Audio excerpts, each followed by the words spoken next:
Hey, welcome back to Happy Little Notaries.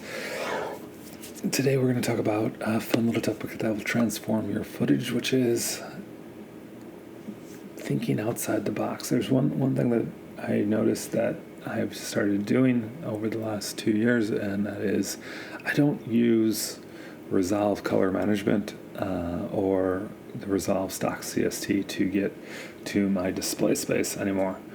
Instead, what I use is DRTs, and I kind of set up in my tree the ability to, let's just pause that right there, to trial them out when I'm starting my look dev part of a new project.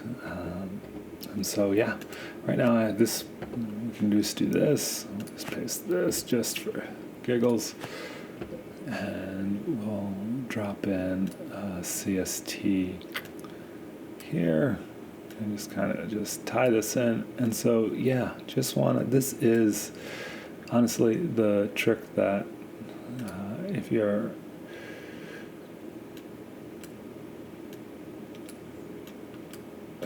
dragon round.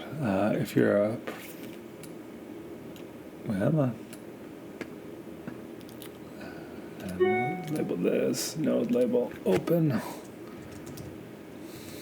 I'll label this with Tesseract. So what I'm doing is just setting this up so we can show you what is going on. So right now, this is how people would normally go about it if they were doing it in nodes.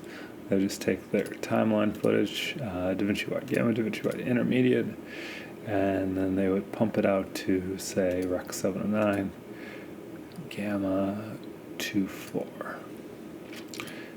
And that is their pipeline for creating their image. And so what we can see is we can take another DC tail just as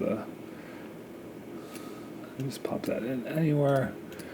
We'll just go down to the bottom. This is a diagnostics tool that I use frequently to see how my looks are getting affected. But it is just drop it down to our primary 6 vectors, a handful of columns, and if we turn color space off, you can see that is our colors at different exposures, and this is how Davinci Resolve handles it. And if we were to do tone mapping or anything like that, I think this is the stock setup for Resolve. But yeah, that is what it's doing as it curves our higher end exposures and our lower end exposures around. You can see that it's pretty straight line. And then our secondary colors, cyan, yellow, and magenta, there's a kink in them. But then there's these other options, and these are DRTs. You can get them from GitHub.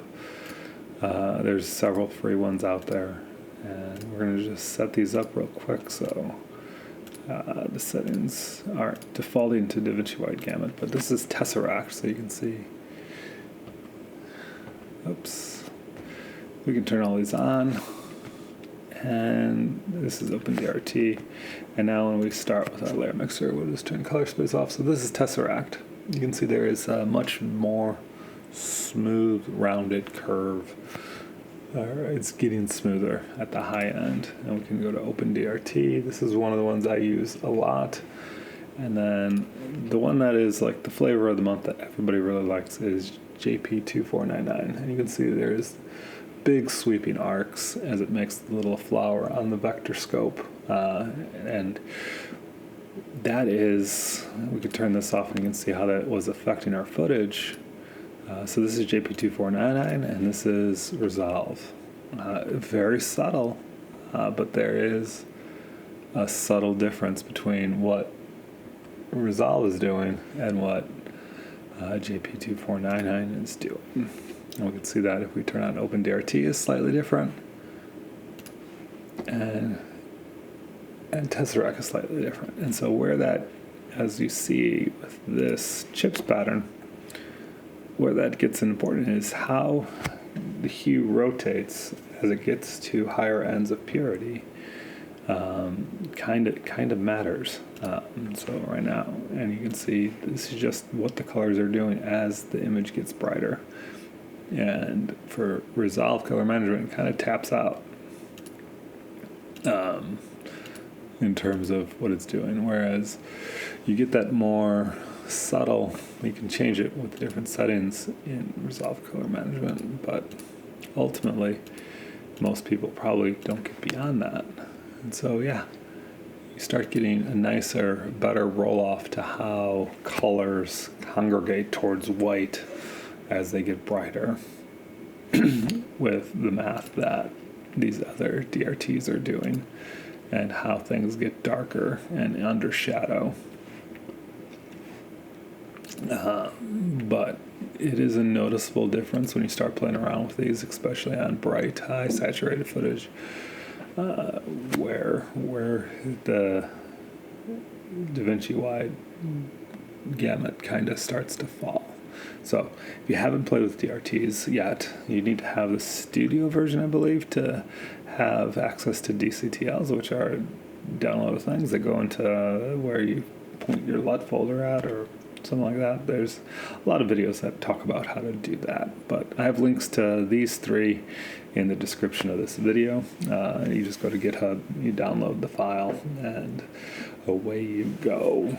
But the other thing that, just as another note compared to Color Space, these ones have settings. So if you hop into that, we're looking at OpenDRT right now, you can tweak how these roll-offs and this purity and these hue rotations are happening. And so you can kind of tweak the look a little bit in terms of how it's affecting your footage as it's coming through.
Kind of make it be its own thing.